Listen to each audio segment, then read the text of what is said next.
Violent man goes around sucker punching people, then runs into the wrong person. Most people ran. One man didn't. When chaos engulfed Soho, a quiet figure stepped in, and in mere seconds, the hunter became the hunted.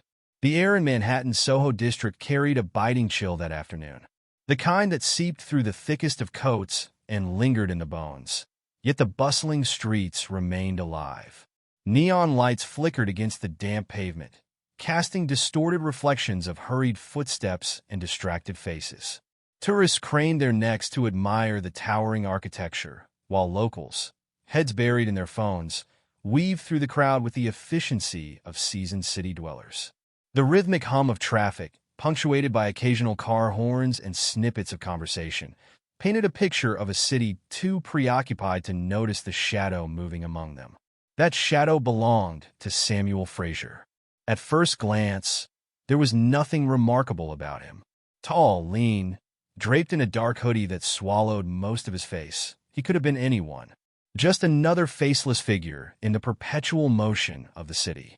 But those who got close enough might have noticed the way his eyes flickered too fast, darting from person to person, calculating. There was an energy about him, restless, volatile, something coiled tight beneath his skin, waiting to strike. Frasier's mind was a storm, a relentless churn of thoughts that he couldn't escape. There was an anger inside him, an itch that no amount of pacing, no amount of screaming into the void could satisfy. The world felt like it was crushing him, pressing down with an invisible weight that he couldn't shake. And today, he had decided the world would feel his rage. He scanned the crowd, his pulse quickening. So many faces, so many lives, each one wrapped in their own little bubble of oblivion. Perfect.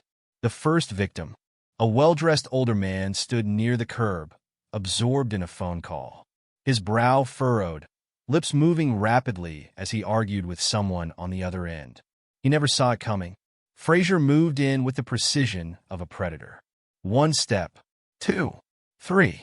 Then, with a sudden burst of motion, his fist shot out.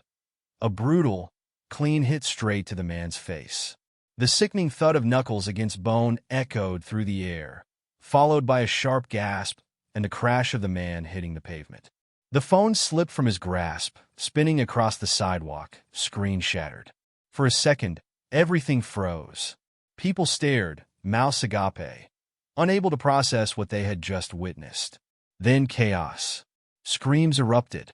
A woman nearby clutched her chest, stumbling backward. Others fumbled for their phones, torn between calling 911 and recording the incident. But Frasier didn't stop to enjoy the spectacle. No, his eyes were already on his next target. The frenzy had begun. He stalked forward, the crowd parting instinctively, as if sensing the danger radiating off him in waves. A young woman, perhaps in her 20s, had just stepped out of a boutique, holding a coffee in one hand and a shopping bag in the other. Frasier's fist lashed out again, sending the cup flying and the woman crashing into the glass storefront with a sharp yelp. The crowd's panic escalated, spreading like wildfire. People were running now, darting into stores, ducking behind cars, some shouting for help, others too stunned to move. But Frasier thrived in the chaos. He moved like a ghost, slipping through the throng, each strike calculated, precise, devoid of hesitation. What drove him? Even he wasn't sure anymore. Anger? Power? The sheer, intoxicating thrill of control? Whatever it was, it had taken over, and he was helpless against it. His fists were relentless, his targets random. A businessman checking his watch, a street musician tuning his guitar, a teenage boy looking for directions on his phone. Each one crumpled under the sudden, unexpected violence. The fear was palpable now. Soho, usually alive with chatter and laughter, had transformed into a hunting ground. But then, just when it seemed nothing could stop him, he saw the wrong person. A man stood across the street, watching. Unlike the others, he wasn't scrambling for safety. He wasn't filming. He wasn't screaming. He was still, observing. And there was something about the way he stood, something about the way he held himself, that sent a ripple of unease through Frasier's adrenaline-fueled haze. The man crossed the street with deliberate steps, his eyes locked onto Frasier's with an unsettling calmness. He was older, perhaps mid-40s, clad in a simple black jacket and jeans. But his posture spoke volumes, solid, unshakable. Frasier sneered, raising his fists, ready to teach this fool a lesson. But he had no idea. He had just met Romalabanan. The streets of Soho, usually a vibrant blend of artistic chaos and urban charm, had transformed into a scene of raw terror. Samuel Frasier was no longer just another face in the crowd. He was a force of destruction, cutting through the unsuspecting pedestrians like a phantom of violence. His fists moved with mechanical precision, each blow more aggressive than the last, feeding an insatiable hunger that burned deep inside him. He didn't care who he hit. The next target, a young woman stepping out of a coffee shop, earbuds in, lost in the soundtrack of her day. She barely registered the dark figure approaching until it was too late. Frasier's fist collided with her temple in a brutal arc, sending her crumpling to the pavement, her drink exploding in a cascade of foam and ice. She let out a strangled cry before curling into herself, trembling. A middle-aged office worker, his tie slightly loosened, face weary from a long day, was next. Frasier struck without hesitation, his knuckles slamming into the man's jaw with sickening force.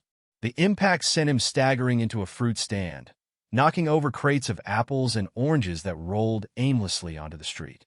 The man groaned in agony, clutching his face as blood dripped from his nose onto his crisp white shirt. The crowd reacted in fragmented chaos. Some bolted without looking back, their instincts screaming for survival. Others stood frozen, their eyes wide with disbelief. Phones clutched tightly in shaking hands as they fumbled to dial 911 or capture the madness unfolding before them. "Someone stop him," a voice rang out, but no one did. No one dared.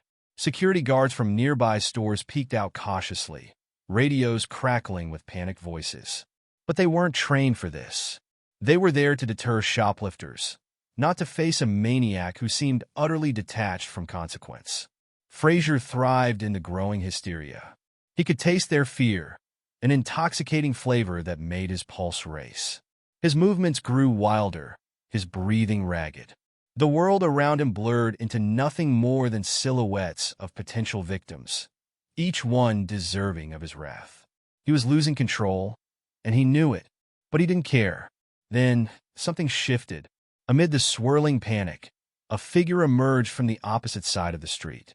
He moved with an unsettling calm, his gaze locked onto Frasier with an intensity that cut through the chaos like a blade. Romalabanan, tall, broad-shouldered, and carrying the quiet confidence of a man who had seen and conquered violence before. His dark eyes, sharp and unwavering, assessed the situation with the precision of a seasoned fighter. He didn't need to guess. He already knew what kind of man Frasier was. He had encountered his kind before, the ones who preyed on the weak, who fed off fear, and who always, without fail, underestimated the wrong person. Romalabanan had been on his way to the gym, earbuds in, mind focused on his upcoming training session. But fate had other plans. He watched the terrified pedestrians scatter, the wounded nursing their injuries, and he knew this was his fight now. He remembered the teachings of his mentor, the years spent honing his body and mind, the philosophy of martial arts that went beyond physical strength. To protect, to control, to end violence with precision and restraint. He didn't hesitate. Frasier's eyes met Romalabanan's, and for the first time that day, something flickered beneath his fury doubt. This man wasn't running. He wasn't afraid. Frasier snarled, sizing him up. "You want to be next, tough guy?" His voice was a growl, laced with the false bravado of a man who had always relied on catching people off guard. But Romalabanan didn't answer. He simply watched, waiting, measuring. Then Frasier spotted his next victim, a boy, no older than 10, walking beside his mother, clutching her hand tightly. The boy's eyes, wide with fear, locked onto Frasier as the brute started toward them with terrifying intent.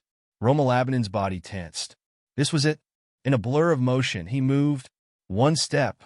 Two. He closed the distance before Frasier could process what was happening. A swift, calculated grab from behind, a textbook takedown executed with flawless precision. Frasier's feet left the ground, his body twisting midair before crashing onto the pavement with a force that knocked the wind out of him. The crowd gasped. Frasier flailed, wild and disoriented, but Romalabanan was already in control. With practiced ease, he maneuvered into a dominant position, locking Frasier's arm behind his back and pinning him down. "Stay down," Romalabanan's voice was calm, unwavering. "It's over." Frasier thrashed, but it was futile. The strength he had used to intimidate others was useless against someone who knew how to wield their own power with precision. Bystanders, once too afraid to act, now rallied around Romalabanan. Some called the police, while others recorded the scene, murmuring in awe about the mysterious man who had ended the chaos in mere seconds. As the wail of sirens drew closer, Romalabanan remained where he was, holding Frasier securely without an ounce of aggression. There was no need for excessive force. Control was the key. When the police arrived, they found Frasier subdued, face pressed against the pavement, his eyes wide with disbelief. He had never imagined his rampage would end this way, by the hands of an ordinary-looking man with an extraordinary sense of duty. A hush fell over the crowd as officers cuffed Frasier, hauling him to his feet. People whispered, pointed, and recorded the scene for social media, but Romalabanan simply stood up, dusting off his hands as if it were just another day. "Who is he?" someone asked. A woman, still shaken, whispered, "A hero." But Romalabanan didn't stay for applause or gratitude. With a final glance at the subdued Frasier, he turned and walked away, fading into the crowd like a shadow. He hadn't done it for recognition. He had done it because it was the right thing to do. And that's what made him truly dangerous, because the strongest warriors are the ones who don't need to prove it. Romalabanan stood still for a moment, his sharp eyes analyzing the scene with the meticulous precision of a seasoned fighter. Frasier's movements were erratic yet calculated. Wild swings, unpredictable lunges, fueled by unchecked rage rather than skill.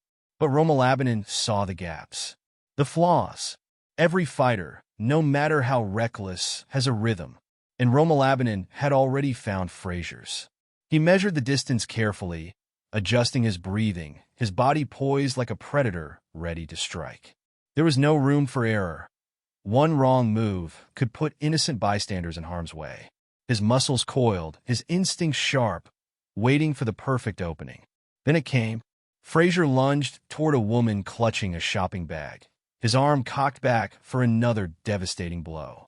Romalabanan moved, fluid, precise, unstoppable.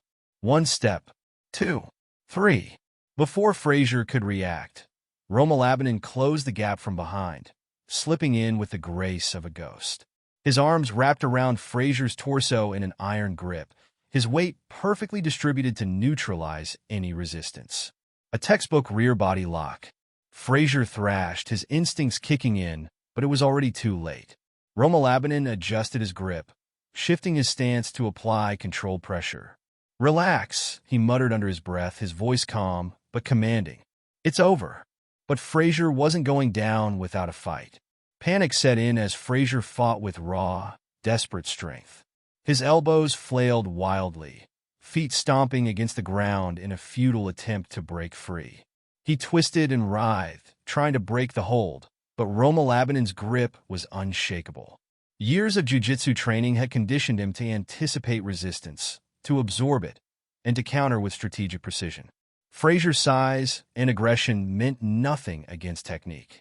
With effortless control, Romalabanan transitioned into a takedown, sweeping Frasier's legs out from under him and guiding him to the ground with controlled force. The crowd gasped as Frasier hit the pavement hard, the wind rushing out of him in a pained grunt.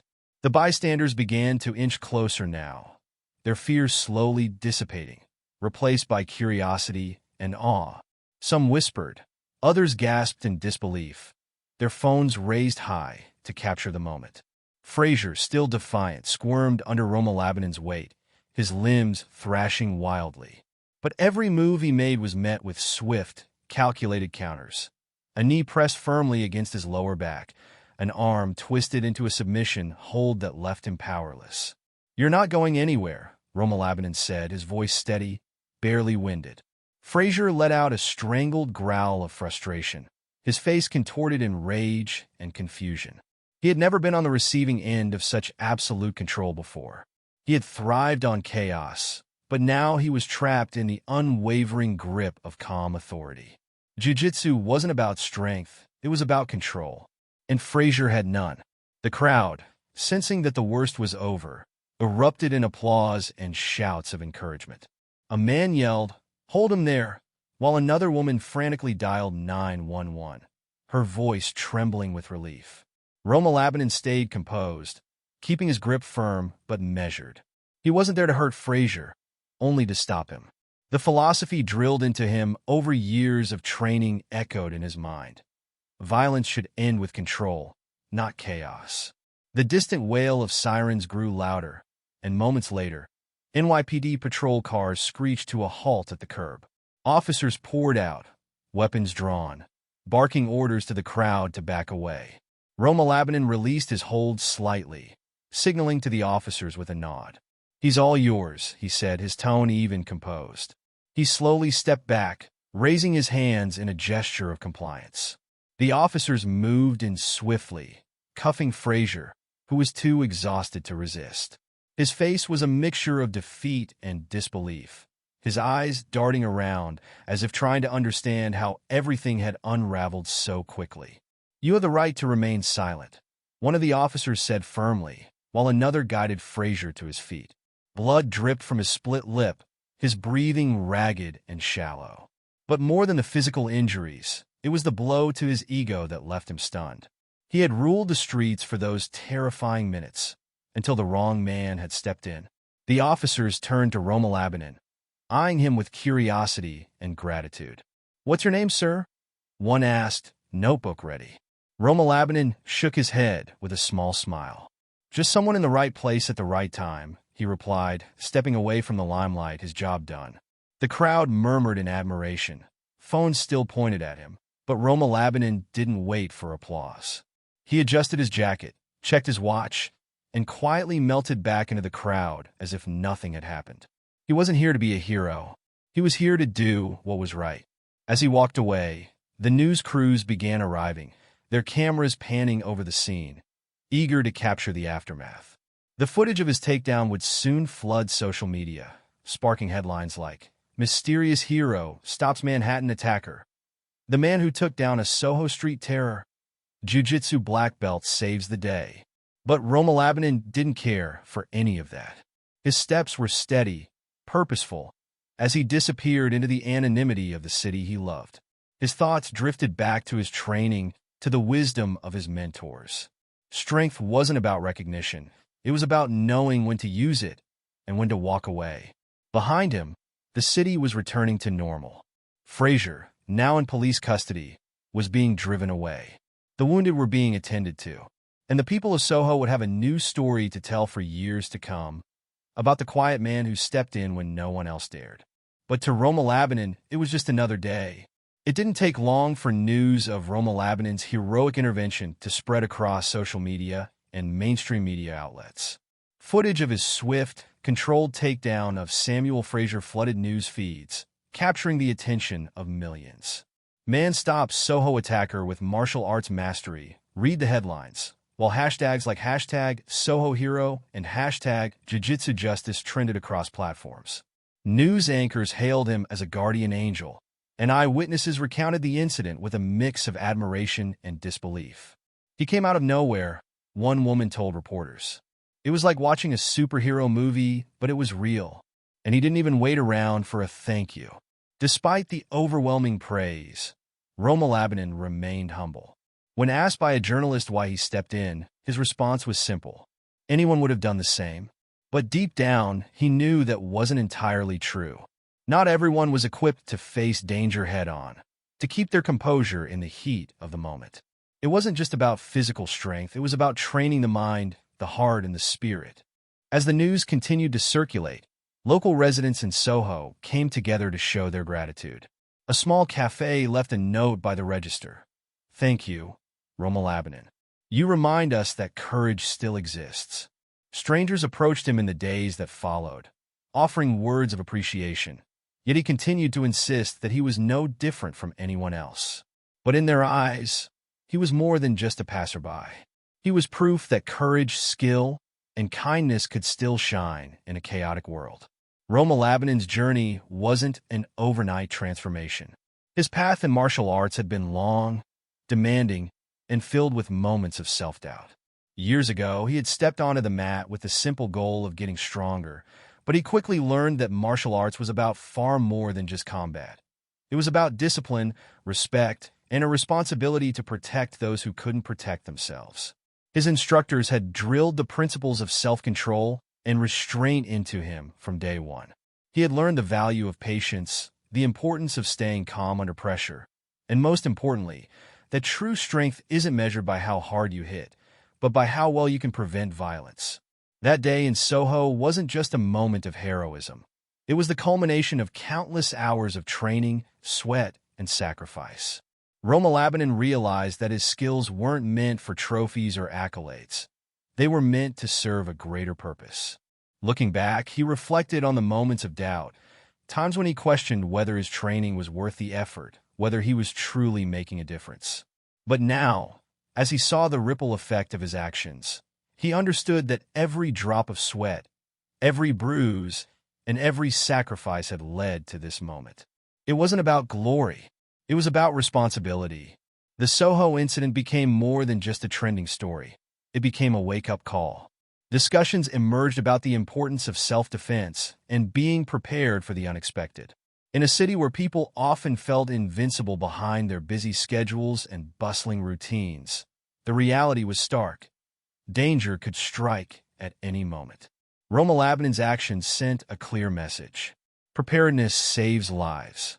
Whether it's learning basic self-defense techniques, staying aware of one's surroundings, or simply being ready to step in when needed, knowledge and readiness could make all the difference.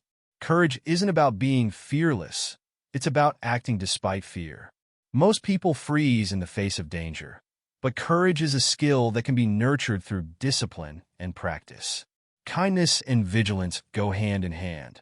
The world can be chaotic and dangerous, but standing together, looking out for one another, and being willing to take action can make communities stronger and safer.